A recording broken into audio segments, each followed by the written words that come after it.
Oh, Busquets, ça va?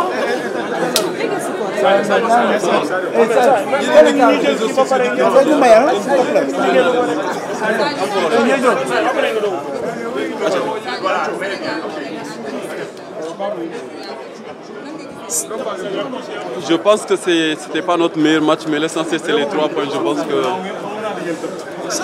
donc tant mieux. Après, je pense qu'on a fait des matchs mieux que ça, mais je pense que le football est ainsi fait. Quel commentaire faites-vous par rapport à votre proposition de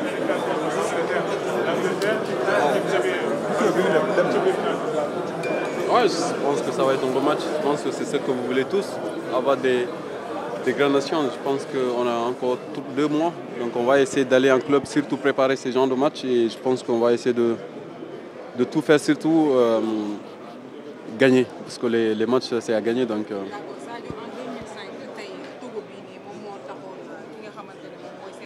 participé des coupes du monde 2006 ñu jël ko su daare mu wax carrément que ne 2006 ak 2025 c'est différent parce que Sénégal màgg na am na ay potentialité jël na fi CAN donc tey jii jàngat boobu nan nga jàngatee nga xamante ne moom la su daare waxoon.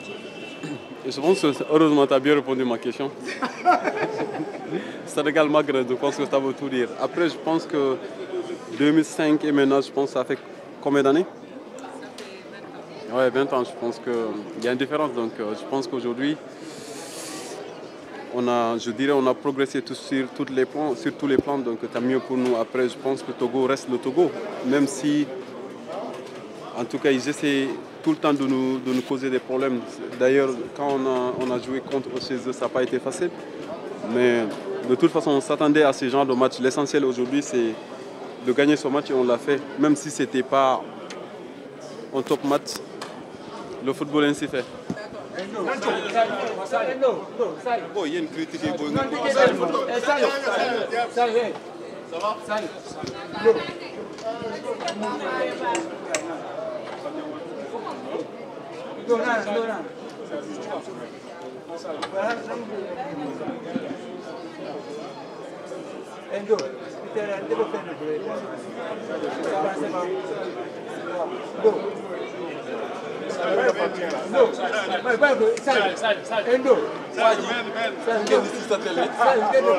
nee na xam na ma man. man maa nekkoon korom. Sadio dina ma. Sadio. yow tam ba pare nga koy dëggal. ah yow yaa ko doon dégg. donc il raconte n'importe quoi. sinon ça va.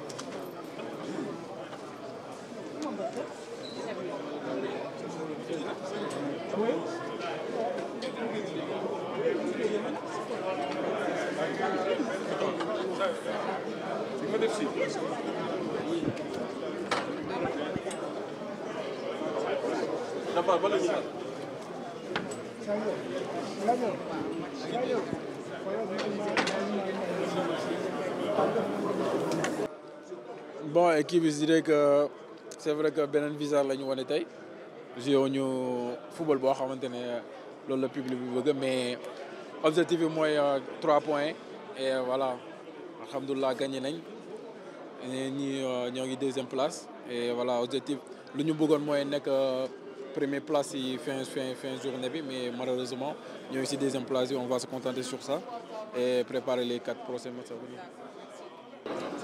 Bon, content parce que tey équipe bi wane nañu visage boo xam ne voilà bëgg nañu gagner match bi dès le début def nañ ko. Je pense que tey moom on n'aura pas beaucoup de choses à dire sinon être satisfait de la victoire, parce qu'on sait que en Afrique c'est pas facile, c'est très très difficile. Donc le plus important c'était les 3 points et on a montré ce dont on devait faire pour pouvoir prendre ces 3 points. Et aujourd'hui, on est content. C'est pas un problème. Celui qui me connaît sait que je suis un joueur polyvalent où je peux jouer à n'importe quel poste. Donc ça c'est pas nouveau.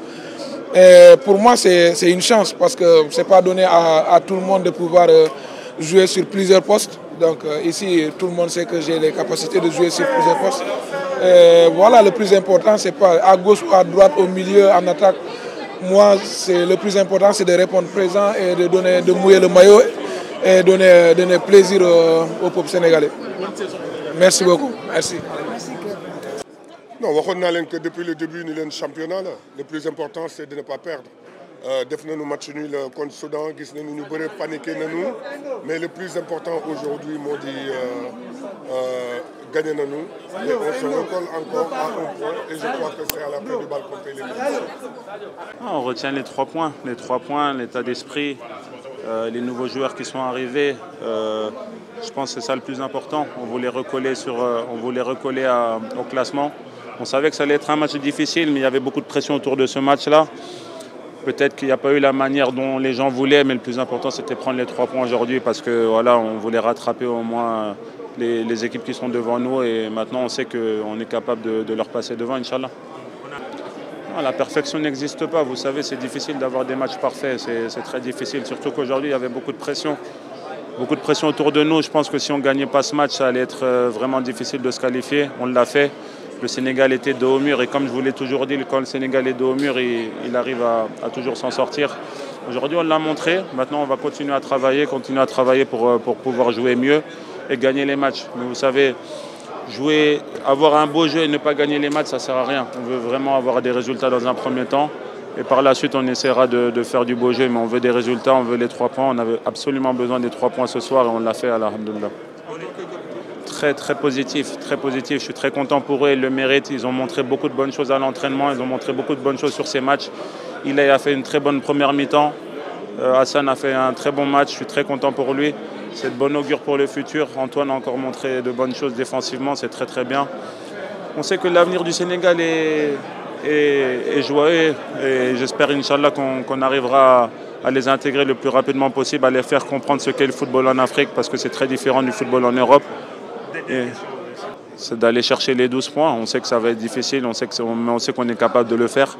On l'a fait sur des précédentes compétitions. On va essayer de gagner ces 4 matchs qui vont nous permettre d'être premiers, d'être qualifiés directement à cette Coupe du Monde. C'est l'objectif de tous les Sénégalais, l'objectif de cette tanière-là. Inch'Allah, on le fera. Merci. Non, match bi yombul xam nañ match bu bizarre la woon mais voilà li gënoon am solo tey mooy jël 3 points yi après match nul bi ñu def Soudan xam nañu foofu yombul tamit nga équipe dem fa jël fa ay points ñun jëlee nañ fa match nul kon point boobu noonu ñu fa jël pour mu doon compter tey ndam bi rek moo ñu ko doon may ñu recoller wu ci classement bi pour gën a espérer qualifier Coupe du Monde.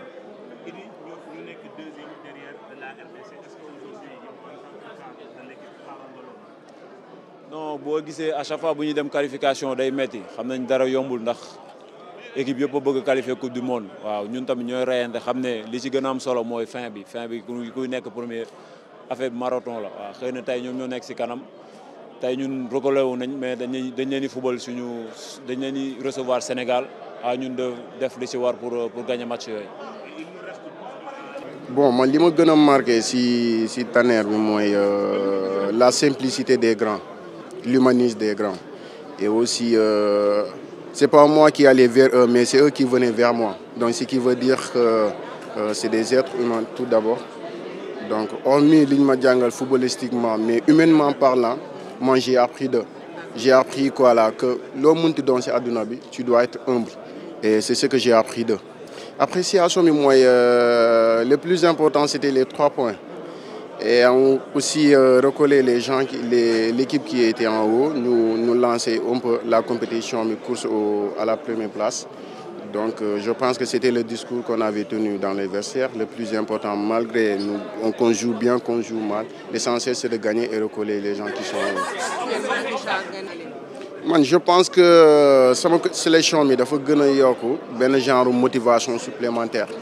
Parce que quoi qu'on puisse dire, les gens ils vont remettre en question la convocation de Pape Thiaw. Donc, ils vont venir au stade pour voir ce que Richard est capable de faire sur le terrain.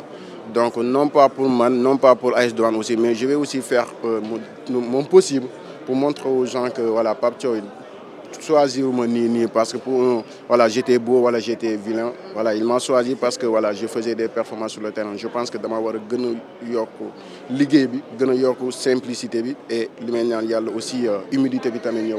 Après tout tamit je suis un être humain. damay ñaan suñu borom a bañ a changé.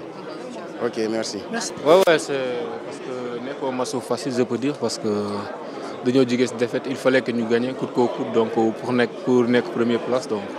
Là, on l'a fait, on a gagné. Donc, je pense que c'est mieux de nous concentrer sur les 2 matchs.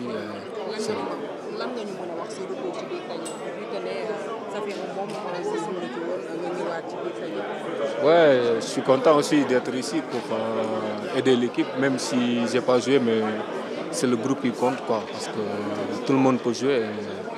Donc, je pense que là, c'est le moment de concentrer sur les 2 autres prochains matchs et ça va, quoi. Ouais, merci beaucoup. yaakaar naa bokk def nañ match bu baax nekk aussi tamit dans l'ensemble si man le plus important c'était que pour ñu gagner match bi voilà il fallait que tamit ñu réagir après match bi ñu def contre Soudan et que alhamdulilah ba tey yàlla may nañu napp. Mes 2 premières prestations, comme j'avais dit derrière, je l'ai mis au collectif parce qu'il m'a très bien intégré et ça s'est très bien passé avec l'équipe. Et donc si l'équipe a très bien joué, donc c'est le point positif.